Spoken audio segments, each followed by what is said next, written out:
Hi students, welcome to SPSVERSITY.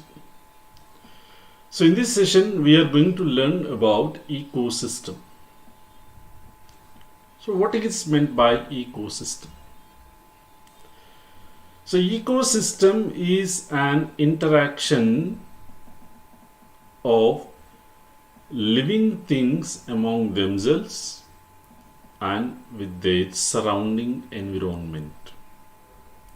So that is, in an ecosystem, there is an interaction between among living things and as well as with surrounding environment. So here if you see this in an ecosystem, so there are biotic factors and abiotic factors.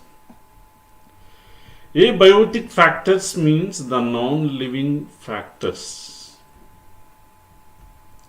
Whereas when you come to biotic factors, all the living organisms will come under biotic factors. That is, the producers, the plants, animals, decomposers, all will come under this, that is, the biotic factors. And whereas when you come to abiotic factors, the non-living things, air, water, soil, sunlight, temperature, these all will come under abiotic factors. So biotic and abiotic factors, there is interaction among living organisms and there is an interaction with the surrounding environment. Surrounding environment means along with abiotic factors.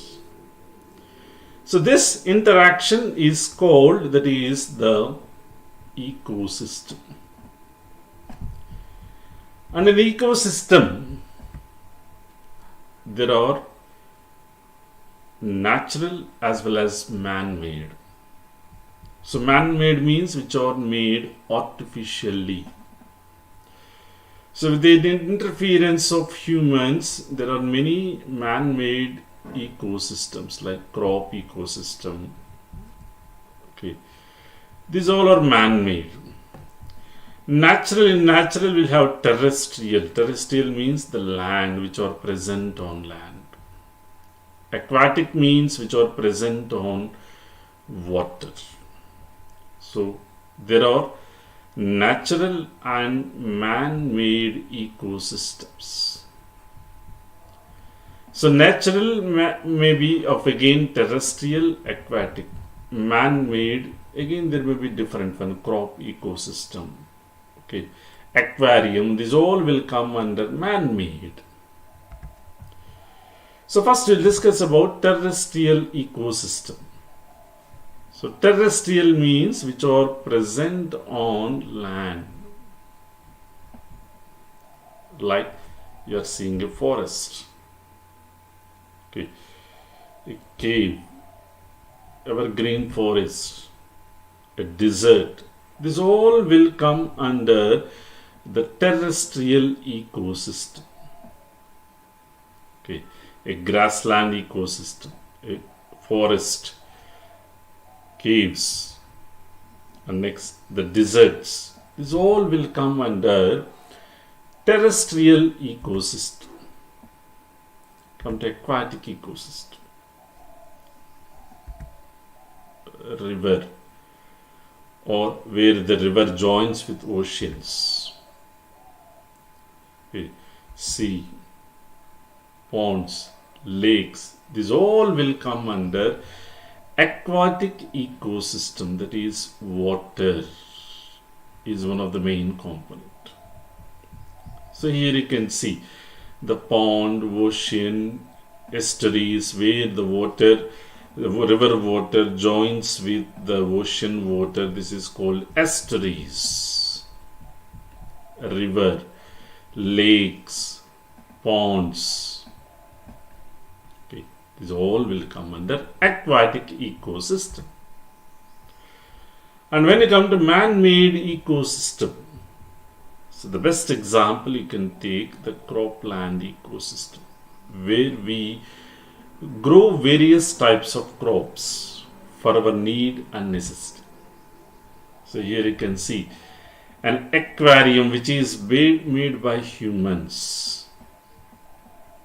So you are seeing in this picture a large aquarium where fishes are present.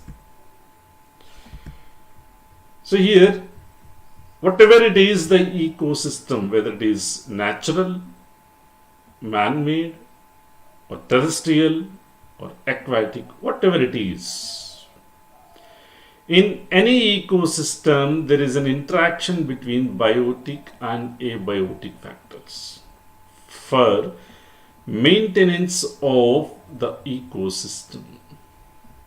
To maintain ecosystem, there should be an interaction. Okay.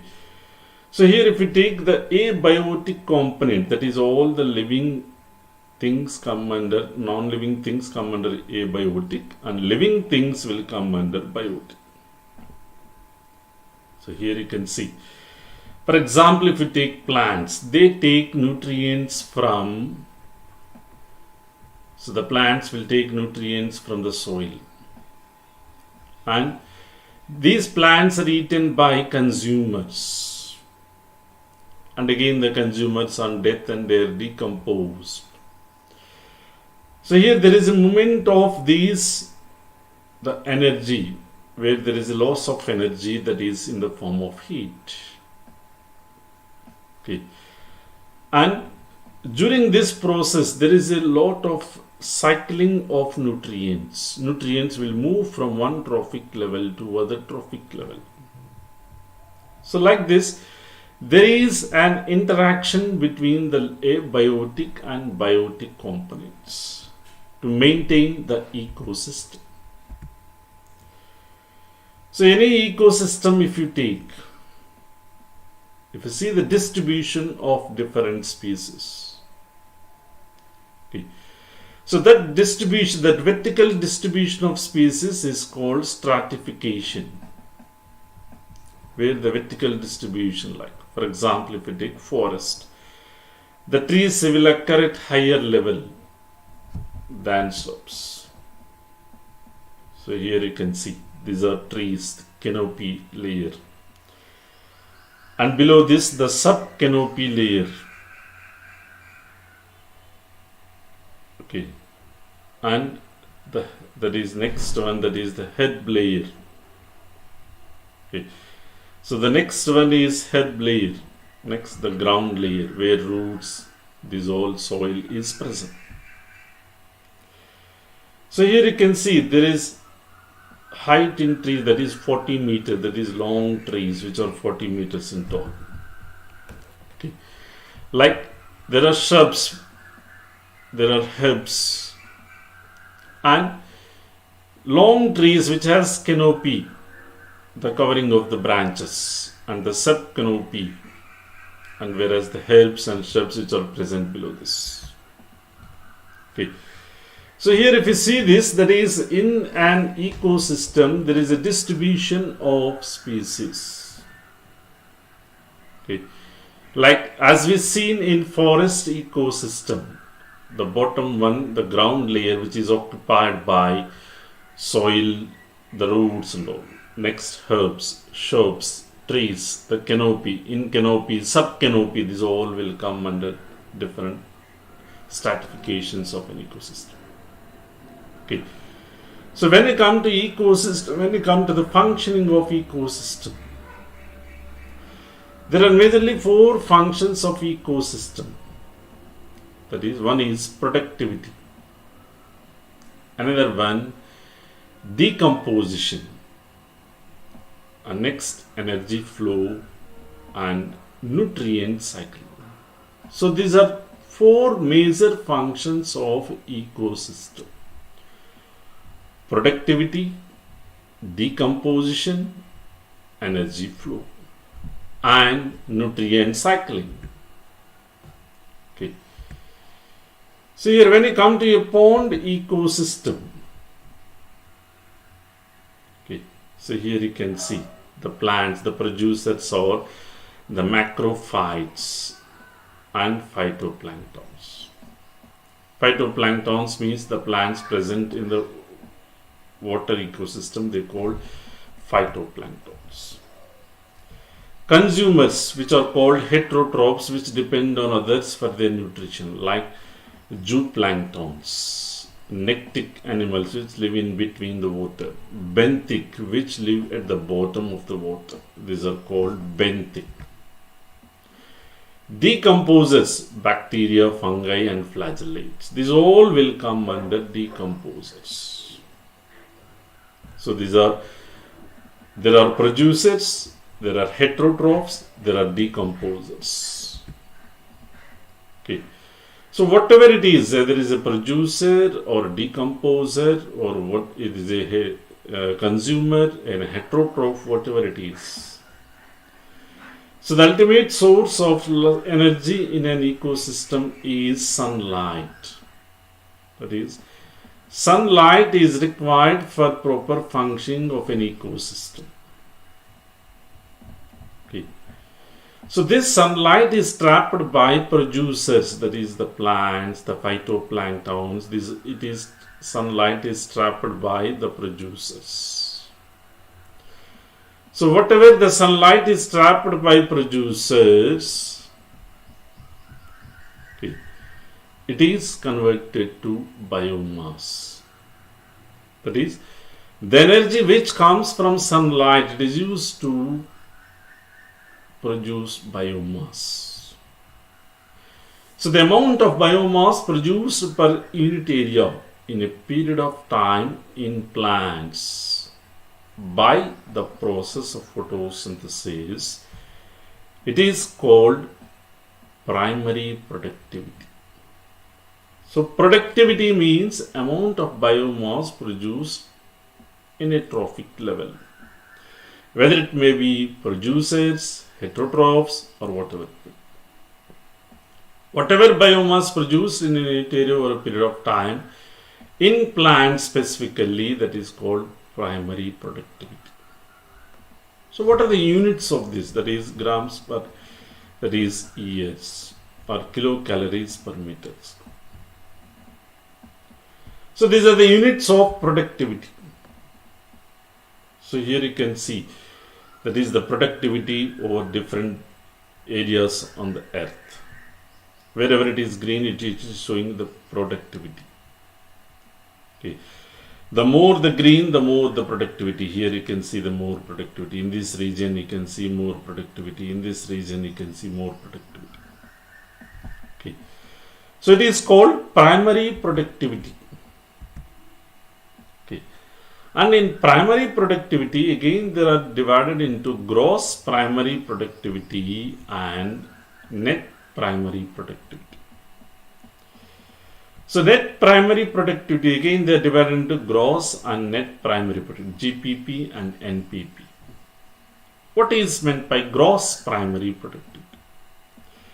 So gross primary productivity means the amount of organic matter, that is rate of organic matter produced by producers during photosynthesis. It is called gross, the total organic matter produced. And whatever the organic matter is produced, that is used for respiration, some part of organic matter is used in respiration. After use in respiration, the left out one is called net primary productivity. So it is called net primary productivity. So here, that is, if you take the productivity, so there are GPP and there is next one is NPP. So the formula to calculate net primary productivity is equal to GPP minus R. Here R represents the respiration. So R represents the respiration. So the amount of organic matter left out after respiration, that is called net primary productivity. Okay. And this primary productivity depends on the various factors like the type of plant species in a particular area. The photosynthetic capacity of plants, the nutrient availability, the annual net productivity for whole biosphere, it is 170 billion tons of organic matter. So the annual net productivity is 170 billion tons.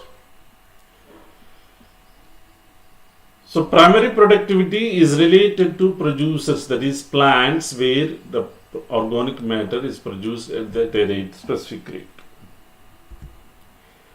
And whereas when you come to the ocean productivity is only 55 billion tons. It is when you come to the land, that is, if you take the 170, in that only 155 belongs to, that is 55 belongs to only oceans. Okay.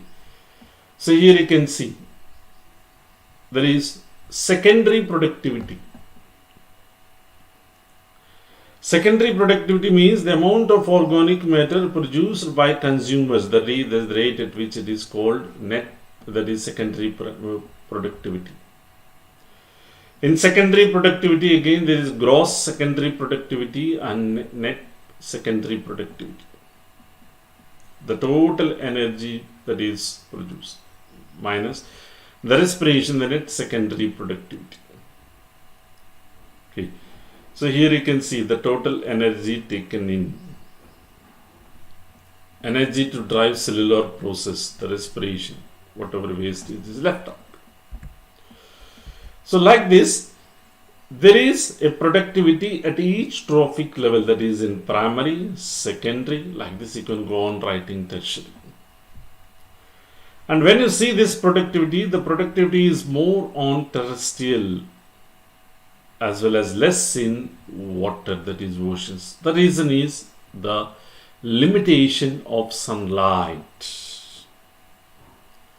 So in water, the sunlight is limited. It is a limiting factor, so that the productivity of oceans is less. So till now we discussed about productivity. So follow us on social media, SPSVERSITY. Till now we discussed about productivity, the stratification, the different types of ecosystem, the ecosystem definition, and various man-made ecosystems. Okay. And we discussed about a function of ecosystem, that is the productivity. So now it comes to decomposition. It is one of the most important function of ecosystem. So what happens in decomposition, that is the breakdown of complex organic substance into inorganic substances like nutrients, water, etc. So in decomposition, whatever the dead organic matter is present, the dead ones, whether it is plants, consumers, or whatever it is decomposed. Okay. So here you can see the picture of an animal which is dead. It is gradually decomposed. So it is gradually decomposed. In the picture we can see finally it got decomposed. Okay. So in decomposition there are various steps like fragmentation, leaching, catabolism, humidification, mineralization. Like there are 5 steps in decomposition process. So the first step is fragmentation. What happens in fragmentation? That is breakdown of detritus. What is meant by detritus? The dead plant, animals remains. The fecal matter into small particles by detrivores. Detrivores means, the best example you can take the earthworm. So here you can see there are different types of, this is an earthworm, which is the best example of detrivore. Okay. So these detrivores will decompose the detritus into smaller particles. And this process is called fragmentation. So the first step in decomposition is fragmentation. The bigger one The dead plant, animal remains, fecal matter are broken down into smaller particles by detritivores. And next step is leaching. So what happens in leaching? So during fragmentation, some inorganic nutrients will enter into the soil. And this process is called leaching. So this is called leaching here. Okay. So here you can see during fragmentation, that is leaching losses which will reach to the soil. Okay. So here you can see the plants, the microorganisms, that is different one which are present, that heterotrophs which are dead, they become detritus, which undergo decomposition. So this decomposition, okay, in this the first step fragmentation, the next step leaching. Okay, so where the final step is mineralization. Okay, here you can see the external inputs from atmosphere by weathering, these all are external inputs. Okay. And these soluble nutrients, this all over. Okay, and this is internal cycling, and this is the black colored arrows, these are external, that is losses or exports. So here you can see there is a cycling of nutrients from one trophic level to other trophic level. During this process there is a loss also, like leaching, where inorganic matter enters into the soil. So this is what we call leaching. And the third step is catabolism. What happens in catabolism? In catabolism, the smaller particles are degraded into simpler organic substances by bacterial and fungal enzymes. So whatever the enzymes secreted by bacteria and fungi, they are secreted outside externally, and they decompose what we call the organic matter. So they decompose the organic matter. So this process is called catabolism, which is carried out by bacteria, fungi, which is done. So here you can see only the hard one is left out, and remaining all are decomposed by bacteria, fungi like mushrooms. Okay, now what we call the decomposition process is that. Okay, the catabolism is over. So till now we discussed about fragmentation, leaching, the loss of nutrients into the soil. Next, catabolism, where still they are made into smaller one. And next step is humification, where accumulation of humus. What is this humus? So humus is the black colored substance. What you are seeing in the soil, the black colored one is called humus. And this humus is resistant to microbial action, and which decomposes very slowly. And it is a reservoir of nutrients. It is rich in nutrients. So here you can see this is detritus, recently fallen, the dead leaves, the plant stems, these all are this. After this, you can see that from this all after this, they are made into this black colored one, humus. And this formation of humus is called humification. So now it comes to mineralization. So mineralization means the process by which, that is, the humus is further degraded to minerals.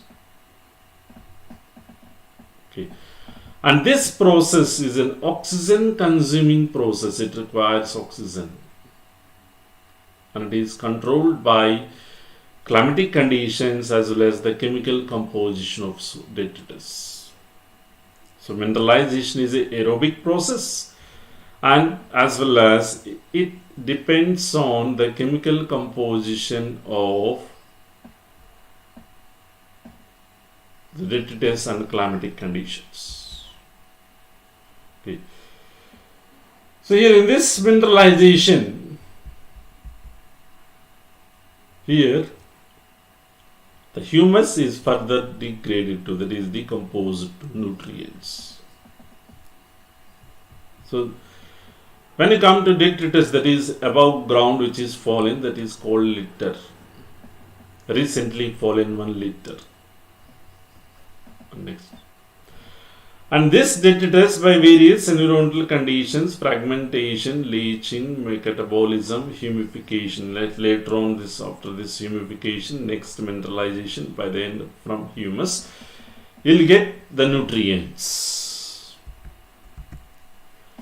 And this decomposition process, whatever we discuss, that is the mineralization process, requires oxygen. So it is, the decomposition is an aerobic process, and this rate of decomposition is controlled by the chemical composition of detritus and the climate. Suppose if the detritus have lignin and chitin, the process is slow. If there are sugars, nitrogen, water soluble substance, the process is fast. The faster the process, the faster the minerals are released. Even the climatic conditions like warm and moist will favor decomposition. Low temperature and anaerobic conditions, that means non-availability of oxygen, will inhibit decomposition. So decomposition depends on the chemical composition of the detritus and the environmental conditions. Like availability of oxygen, low temperature will lead to inhibition of decomposition. Warm and moist favor decomposition. So like this, the decomposition is controlled by various factors. The chemical content of the detritus and the what we call the climatic conditions. So till now we discussed about decomposition, the various steps, that is fragmentation, leaching, catabolism, and next we discussed about humification, and the final step mineralization, and the rate of decomposition depending upon climatic factors and the chemical composition. So here you can see in the diagram, there are different ways, that is if you see this, that is sunlight and heat. Okay, where we can see there are various fungi, rotting log, the planktons which will do their role in the process of decomposition, the bacteria, these all. Okay. So in decomposition, the decomposers will play an important role. So they decompose the mineralized dead matter, and again it can be back used, the minerals which are released by mineralization, again the back they can be used by, that is they can be used by autotrophs, that is autotrophs means the plants, the producers will come under autotrophs. So decomposers will play an important role in, that is the mineralization process, that is the bacteria and fungi. Not only in decomposition, that is in catabolism also. Okay. So till now we discussed about the decomposition, the various steps, the fragmentation, leaching, catabolism, humification, mineralization, and the factors which control the decomposition. Okay. And the next aspect we are going to discuss is energy flow. Okay. So there is a flow of energy in an ecosystem from one trophic level to other trophic level. That is, from sun, the ultimate source of energy is sun, from sunlight. So plants and other photosynthetic organisms utilize the less than 50% of solar radiation.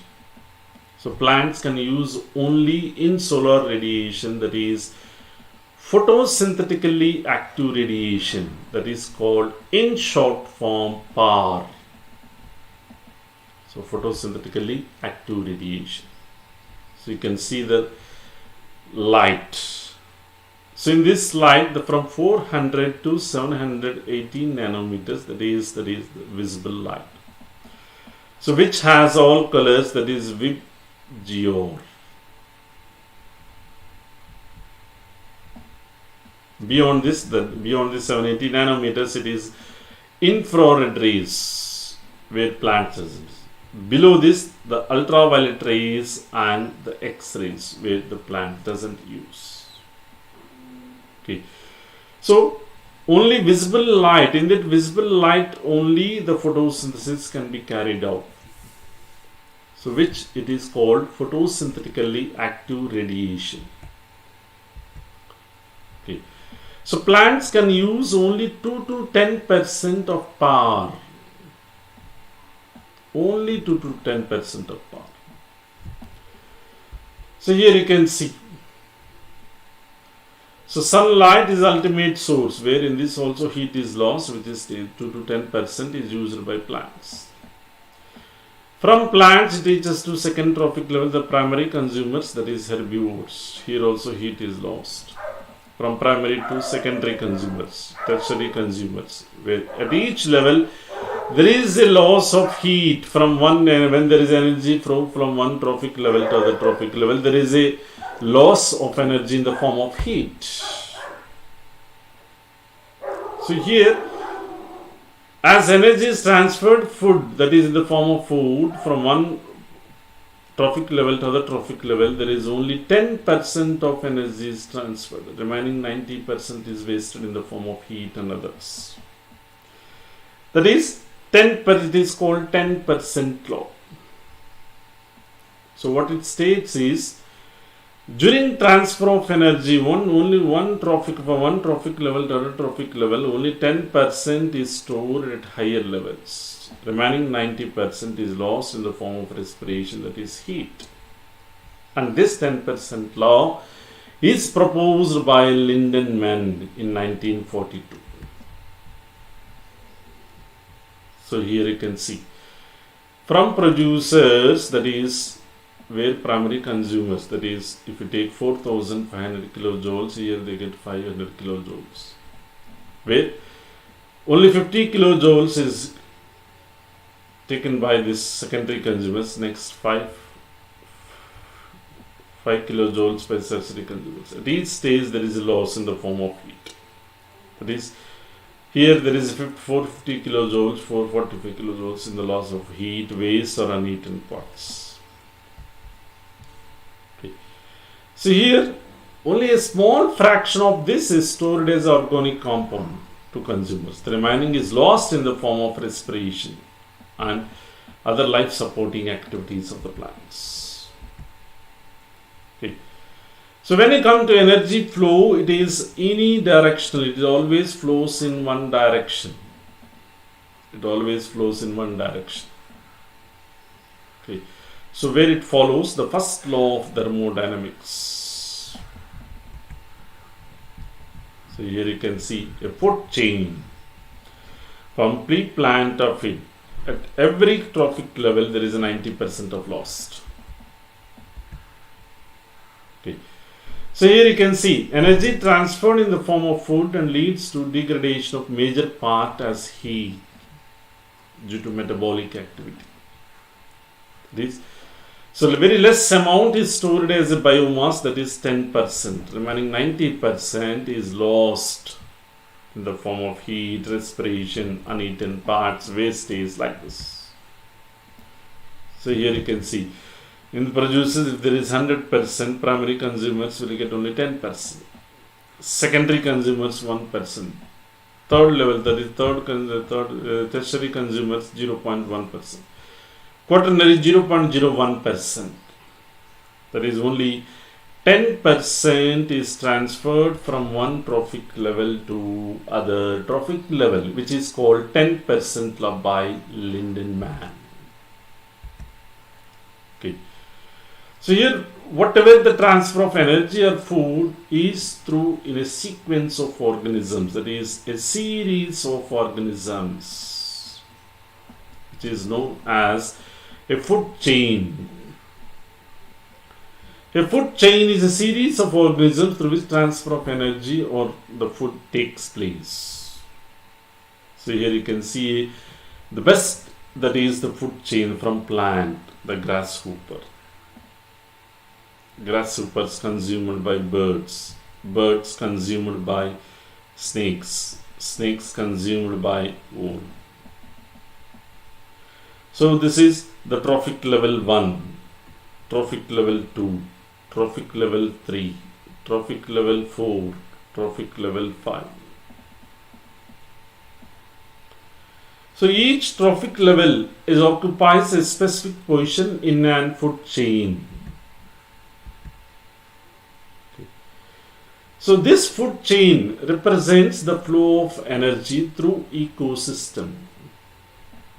So different steps in food chain or trophical levels. The basic trophic level is producer. Next, the second trophic level, herbivores, the carnivores, and finally it continues to omnivores. Okay. So here you can see a food chain. The maize eaten by locust. It is a primary consumer. The first trophic, the second trophic level.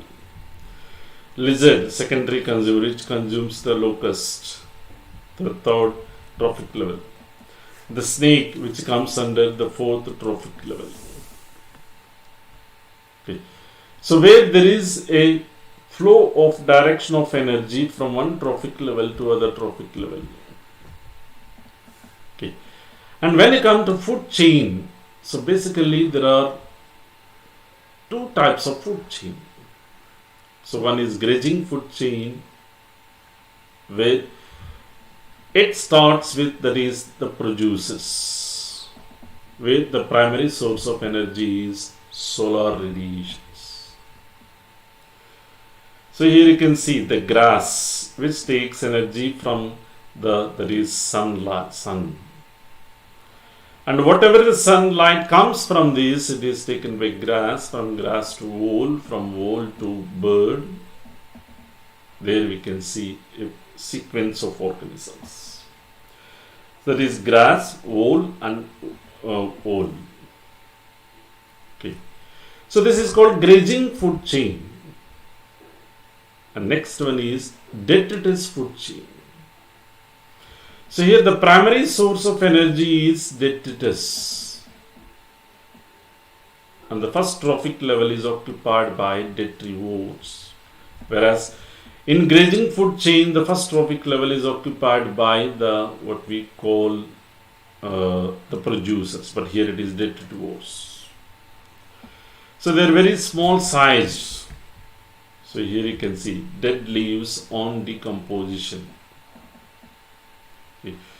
So which are decomposed by this detrivores, that is, this process is decomposition. Wood louse, where it is eaten by blackboard, which is one DFC, that is detritus food chain, which is naturally seen on the land, that is on terrestrial ecosystem. Generally you can see, that is in terrestrial ecosystem we can see detritus food chain, which is predominant on terrestrial, whereas grazing food chain is predominant in aquatic ecosystem.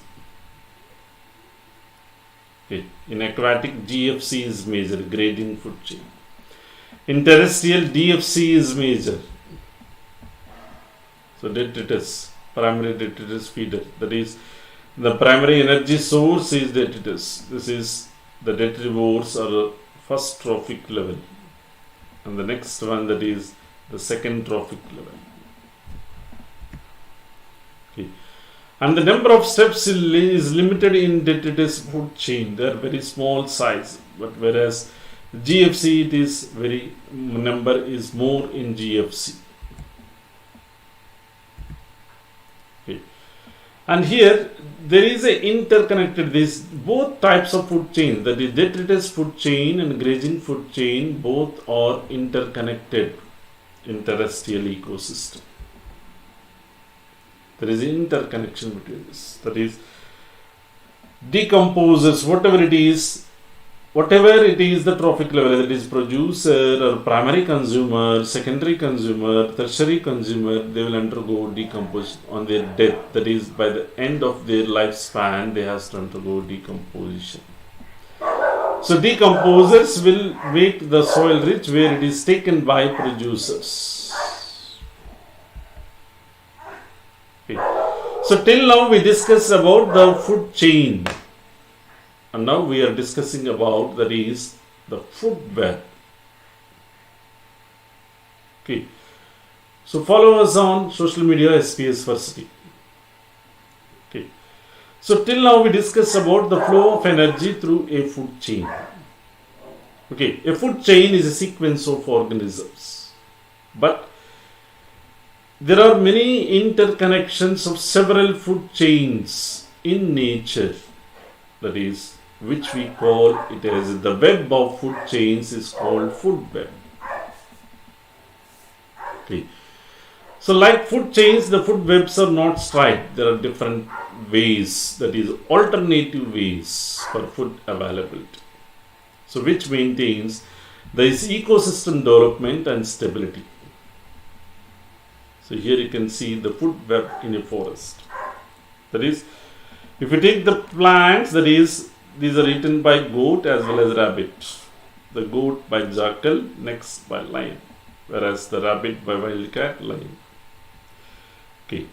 And if you take this one, again from here it may go to like this. This is one food chain. So this is one.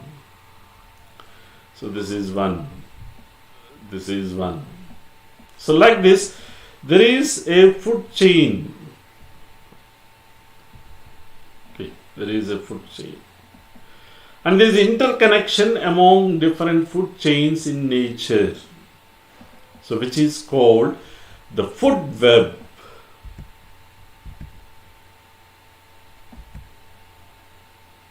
Okay. Whatever it is, the food chain or food web, whatever it is, at each trophic level there is an amount of living matter at a particular time. It is called standing crop. So it is called standing crop. So here you can see, that is, these are different trophic levels. Okay. So at each trophic level at a particular time there is an amount of living matter. It is called standing crop. Okay. So here you can see the next one is ecological pyramids, where the food are energy. There is a relationship between the food, the different food trophic levels. So that is called ecological pyramid. So their base represents the producers of the first trophic level with the apex level. That is, as you move from top to the bottom to the top of pyramid, that is, the bottom is occupied by producers, primary consumers, next the top by secondary consumers. So basically when we come to ecological pyramids, there are three types of ecological pyramids. That is, pyramid of number, pyramid of biomass, pyramid of energy. Okay. So here you can see this is pyramid of number. There are 10,000 primary, that is the producers, that is the trophic level one. There are 1,000 grasshoppers, that is second trophic level. 100 frogs, 10, that is the tertiary consumers. Okay. So here you can see that is the pyramid of biomass. So where it is calculated in kilocalories per meter square per year. That is, if we take the primary producers, their in aquatic plant, as that is 11,997. Whereas net is 8,833. But then the primary consumers, the net, they will get only 1478 kilocalories per meter square. Secondary 67 and final tertiary only 6. There is gradual decrease in biomass as you move in a pyramid of biomass. So here you can see the pyramid of number for grazing ecosystem. Here 1,50,000 green, that is producers. Okay. And next you can see that is, it is 15 lakh, it is 2 lakh 90,001. In a grazing ecosystem, if you see, that is gradually there is the number of the producers, or the number of producers and number of organisms at each trophic level, it is decreasing. Okay. So here, in most of the ecosystems, whether it is the pyramid of energy, pyramid of biomass, pyramid of number, it is mostly upright. Upright means the direction will be like this. But in a very few cases, it is inverted. Inverted means the shape will be like this. For example, if we take pyramid of biomass, it is inverted in an ocean ecosystem. Okay. So here if we take an ocean ecosystem, the producers, the first trophic level is occupied by phytoplanktons, which are low in, that is, the biomass is less, which supports a large number of zooplanktons, which comes under the primary consumers. This is the second trophic level. This is the first trophic level. The biomass here is 4, but here it is 21. And gradually when you go on this, it will be increased. So why the biomass of producers is less, that is, and as well as you go on consumers, it is high. It depends on the lifespan. The more the lifespan, the more the biomass. That's the reason why in ocean ecosystem, the pyramid of biomass is inverted. And when you come to pyramid of number, where we can see an inverted pyramid in number, that is in large trees, where it is eaten by many small insects. Only one tree is present here. On this, many birds are present. On this, many insects are surviving. This is third trophic level, and many parasites on this, the fourth trophic level. So pyramid of number is inverted in a tree ecosystem, whereas pyramid of biomass is inverted in an ocean ecosystem. But whereas when you come to pyramid of energy, it is always upright. There is no exceptions in pyramid of energy. Pyramid of energy is always upright. So here you can see, if the energy of sunlight is this much, 10 lakh joules of sunlight. From these plants will get only, that is the primary producers will get only 10,000 joules. From this only 10%, 1000 joules. To secondary consumers only 10%, 100 joules. To this 10 joules, 10%. Everywhere 10%. So here you can see. So there is a limitation of ecological pyramids. So whatever the pyramids we discussed, that is the pyramid of number, the pyramid of biomass, the pyramid of, that is what we call the pyramid of energy, there is limitations of ecological pyramids. Whatever we have discussed the pyramid, in all the pyramids, that is in all the ecological pyramids, the species will not occupy the same trophic level. That is, the trophic level of an ecosystem, that is any trophic species, depends on its nutrition. So it depends on its nutrition.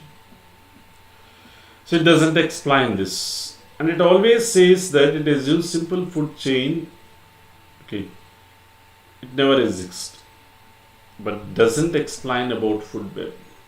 So ecological pyramids concentrate on food chains, but it never say about food webs. And in ecological pyramid, there is no scope, there is no position given to saprophytes, which play a vital role in the ecosystem. So these are limitations of the what we call ecological pyramids. Okay. Here the first aspect, that is what we call the trophic level. When it comes to trophic level, the trophic level is not always constant. For example, if you take human beings, when you take fruits, you come under trophic level 1.